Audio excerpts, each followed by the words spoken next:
Order your man to step aside or there will be violence. I choose violence. Name of our king.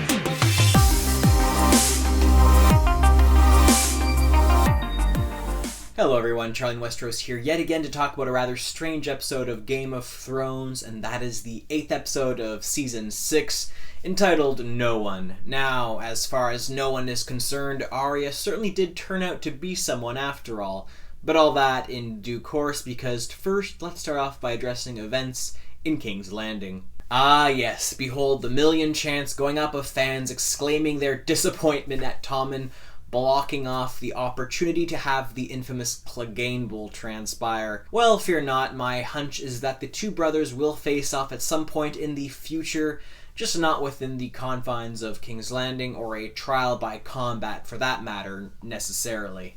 Now, I think the events at the capital of Westeros are very telling for Cersei's fate this season. Granted, I did get some small sense of messed up satisfaction from seeing the mountain destroy one of the sparrows. Now, from what I, and obviously many others, have gathered is that it sounds as though the High Sparrow wants a trial for Cersei in front of 7 Septons of the Faith in order to prove that she had an extramarital affair with Jaime Lannister and that her son, Tommen, is therefore illegitimate, thereby possibly allowing the Faith to depose him from power. And without a clear successor for Tommen, I assume this means that the Faith would be able to install as king whoever they so choose. This would seem to be the most likely outcome, given that the High Sparrow did make one statement earlier about how the common folk united can effectively overthrow an empire, and I think the empire in this case is the Lannisters' control over Westeros. Cersei also spoke with Qyburn about reports from his little birds regarding some sort of rumor and whether they have produced anything substantive, and I think the rumor in this case is that the Sparrows now have some form of evidence to use against Cersei for her unfaithfulness. At least that is my immediate hunch anyway. Speaking of Lannister hegemony, I think this is a great point to discuss events at Riverrun. The random comedic moments between Bronn and Pod scenes aside, events here were rather surprising. Like many of you, I was rather disappointed they apparently killed the Blackfish off-screen, especially considering how much they built him up in the books. That said, I am still surprised by the way Jaime's character still seemingly wavers between that of an honorable man who fights for the greater good, as demonstrated during his talk with Brienne, and a selfish man who claims everything he does is for his sister. That said, he did make a very interesting comment to the captured Enmer Tully this episode about their respective sisters going to extreme lengths to protect their children, and yet again, the fact that Cersei would willingly burn cities to ash was mentioned. All I can say about that is foreshadowing much?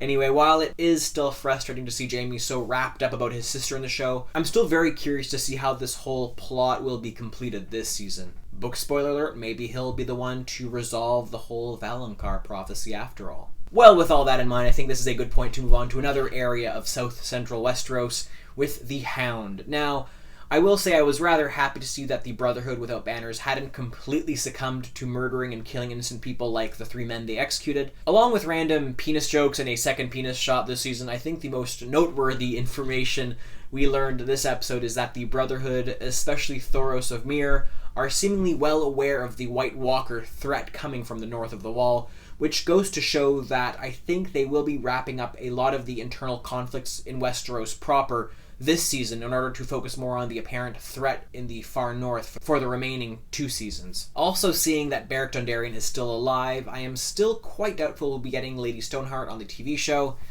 but that's just my hunch. Moving on to Meereen, and just like with the scenes at Riverrun with the Hound, there were a lot of comedic yet seemingly unnecessary moments at this location between Grey Worm, Tyrion, and Missandei.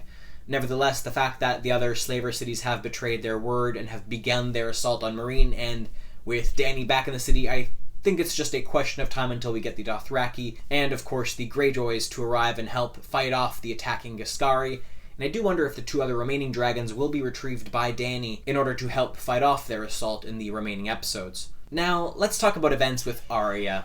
I will honestly say that although I was sort of expecting Arya to eventually kill off the waif, the build-up to that moment did seem a little strange. Obviously, the theorizing I made in my last video was completely off, but it doesn't change the fact that it seemed a little strange that Arya was incredibly careless with the way she paraded out in the open last episode, and it was also rather surprising how relatively alive she was following the wounds she received by the waif. I was also very surprised she didn't try to kill Jaqen H'ghar, or that he even let her leave as Arya Stark, just like that. While I do have mixed feelings about the scene, I am very happy she still perceives herself as Arya Stark, and looks as though she'll be venturing to Westeros very soon. Despite the nice length of this episode, which as a whole wasn't bad by any means, there were some moments that seemed a little unnecessary as far as the plot progression goes. If I had to give this episode a rating out of 10, I'd probably give it somewhere between a 7.5 and an 8. That said, I'm still very hopeful for the next 2 episodes, especially considering it looks like we'll be getting an entire episode dedicated to the Battle of the Bastards next week between Jon Snow and Ramsay Bolton. Anyway, that's all for now. As always, thank you so much for watching. Don't forget to let me know what you thought of this episode, and if there is anything crucial I omitted from my review. Don't forget to like and subscribe if you enjoyed, and I will see you all next time. Cannot give you back your homes, but perhaps I can give you justice.